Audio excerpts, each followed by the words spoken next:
বন্ধুরা, আজকে তোমাদেরকে এক শিকারীর গল্প শোনাবো।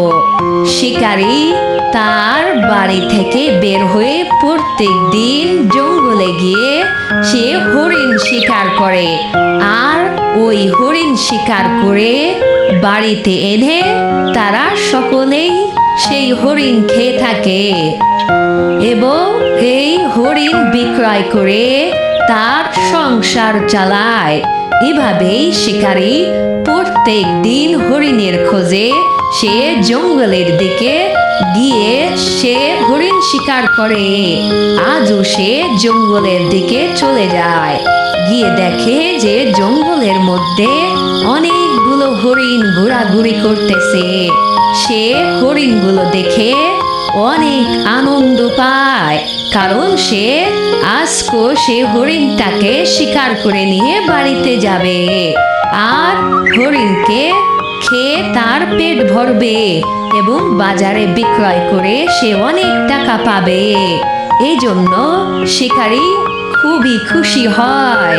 শিকারী জঙ্গলের মধ্যে গিয়ে দেখে সেখানে হরিণগুলোকে কয়েকটা ভাল্লুকে তাড়া করতেছে সেই হরিণটাকে খাওয়ার জন্য। এই দেখে শিকারী ওই ভাল্লুকের পিছন পিছন রওনা দেয়, কারণ সে ভাল্লুকের আগে ওই হরিণগুলো শিকার করবে।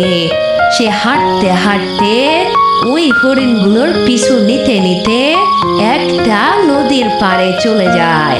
নদীর পাড়ে গিয়ে দেখে সেখানে হরিণগুলো ঘোরাঘুরি করতেছে, দৌড়াদৌড়ি করতেছে, লাফালাফি করতেছে। এই দেখে শিকারী তার তীরটাকে তাক করে দাঁড়িয়ে থাকে। সে আস্তে আস্তে নিশানা করতে থাকে।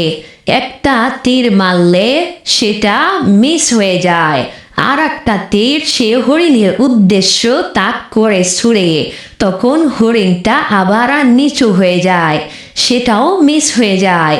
তৃতীয় আর একটা তীর সে বের করে হরিণের দিকে তাক করে থাকে। এবার হরিণকে ঠিক মতোই লাগাতে পারে।